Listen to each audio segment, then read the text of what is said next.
Na-scam sa paluwagan ng cellphone. Paano hahabulin ng scammer? Ito ang suliraning gustong mabigyang kasagutan ng kababayan nating si Kay. Huwag pong kalimutang mag-subscribe at click nyo rin notification bell for more legal information and advice. Attorney Dong, may sinalihan kasi kaming paluwagan at naka 10 months na hulog na kami. 15 months kasi ito, dapat from October 2022 to December 2023 at delay na rin yung release niya starting May to July 2023. This year, hindi niya na kami in-update ng maayos at wala na siyang paramdam sa amin. Marami na ring naghanap sa kanya na ibang members ng paluwagan niya, Attorney Dong. Ano kaya pwede naming gawin? Steps para sa kanya. IB yung name ng paluwagan admin namin at taga Brooks Point, Palawan po siya. Ako naman ay taga Nara, Palawan. Yung ibang members ay taga Puerto Princesa City, Brooks Point at Busuanga, Palawan. Actually, nakasali ako sa ganyang activity dahil wala akong kakayahang mag-cast ng phone. Kaya sumali ako, iPhone 11 siya but convertible sa worth cash 25,000 pesos. May group chat kasi yung batch paluwagan ni Ivy. So noong sumali ako, hindi sa kanya, pero nagulat ako pag-add sa akin, iba na yung handler na ang pangalan ay Janine. Bagamat hindi ko sila personal nakilala, Attorney Dong, nagtiwala ako that time dahil gustong-gusto ko talagang magkaroon ng bagong phone. So I take the risk na sumali kahit hindi ko sila kilala. Nakahulog na ako ng 20,000 pesos for 10 months from October 2022 to July 2023. Ang laki na ng nahulog ko, Attorney Dong, at wala na siyang update sa akin. Hindi niya na rin tinitignan ang mga messages namin, even yung call ng ibang members, hindi niya na sinasagot. May nagsabi na umalis na siya ng Palawan, kaya sobrang problema na kaming mga members niya, Attorney Dong. Attorney Dong, nakasama ako dito kasi noong nag-i-scroll ako sa Facebook, then nakita ko post of one of my Facebook friends about iPhone 11 paluwagan. Kaya nag-inquire ako dahil nga gustong-gusto kong magkaroon ng bagong phone at naging materialistic ako at sumali ako dito. Sabi sa akin na IB, na-add niya na daw ako sa GC. Then nung makita ko sa GC na iba yung handler, which is si Janine, doon daw niya ako inilagay dahil puno na daw yung sa kanya. So nagtiwala ako kasi mukhang okay naman. Pero itong naglagay sa akin sa GC namin ay si Maymay, isa rin siyang paluwagan handler, Attorney Dong. Pero before ako sumali, nag-check ako sa mga account nila sa Facebook at nakita ko naman na positive ang reviews about sa kanya that time. Kaya tiwala po talaga ako. Nagulat lang ako dahil sa GC na pinasukan niya sa akin ay hindi si Maymay, yung handler, kundi si Janine. We don't personally know each other, Attorney Dong. Ang sabi sa akin, Maymay, doon niya ako inilagay kay Janine kasi puno na siya at dati ay good handler naman daw si Janine. Kaya lang, nag-away sila dahil inalis niya si Maymay sa JC kaya wala na daw update si Maymay sa GC namin. Actually, yung isang member, ganito yung sinabi sa GC namin about sa kanya na yung mga utak manloloko, maraming paraan yan para makapanlamang ng kapwa. Hindi ko rin alam kung ano ang dapat kong gawin, Attorney Dong, kaya nagtatanong po ako sa inyo.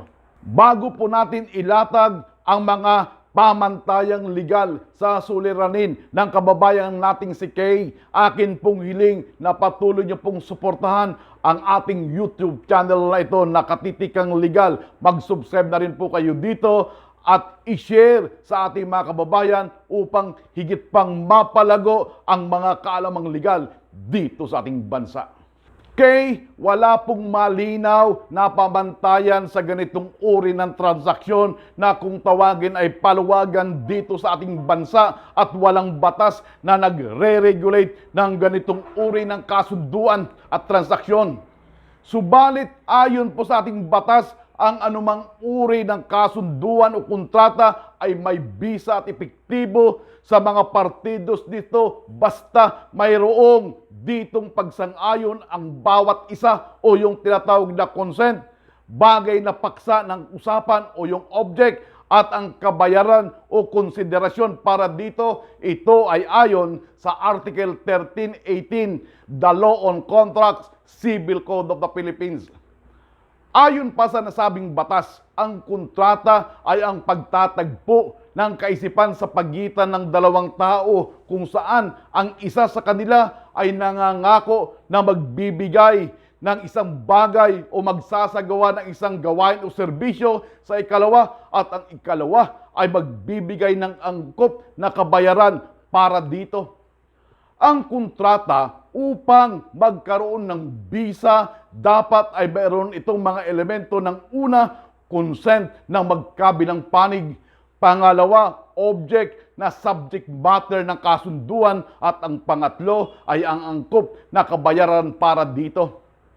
Ang consent ay makikita sa pamamagitan ng pagtatagpo ng inaalok na bagay o offer at ang pagtanggap nito o yung tinatawag na acceptance of the offer at ng angkop na kabayaran para dito. Ang kontrata ay ganap ng buo sa oras na magkaroon ng kasunduan tungkol sa object ng kontrata at ng kabayaran dito. Ito ang naging pahayag ng Korte Suprema sa kaso ng San Miguel Foods Incorporated versus Magtuto GR number 22-500,007, July 24, 2019.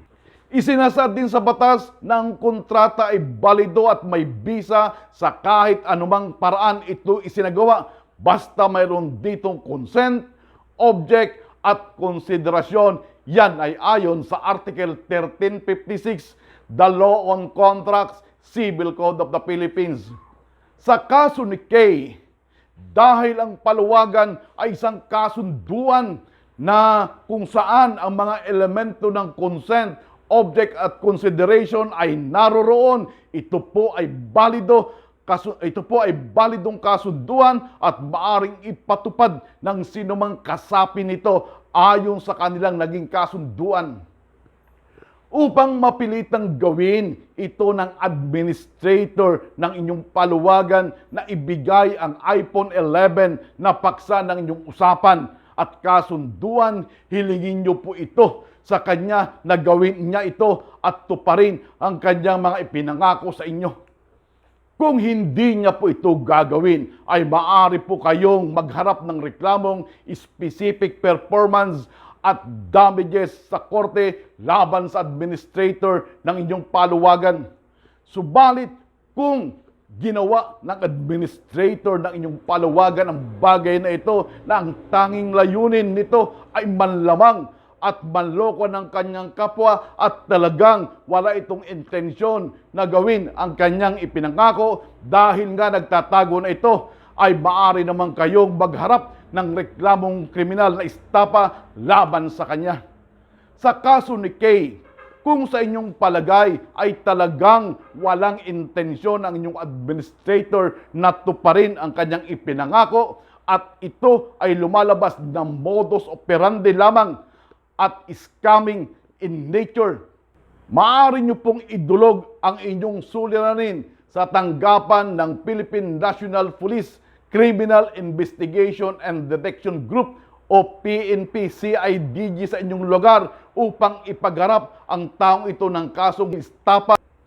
Subalit upang hindi po tayo maloko at ma-scam ng ganitong mga modus na mga paluwagan, ay maaari kayong bumuo o kaya'y sumali sa tinatawag na Loan and Saving Association ayon sa isinasaad ng Republic Act 8367 o yung tinatawag na Revised Non-Stock Savings and Loan Association of 1997. Ako po ang inyong abogado, Attorney Dong Balan, at ito ang inyong katitikang legal.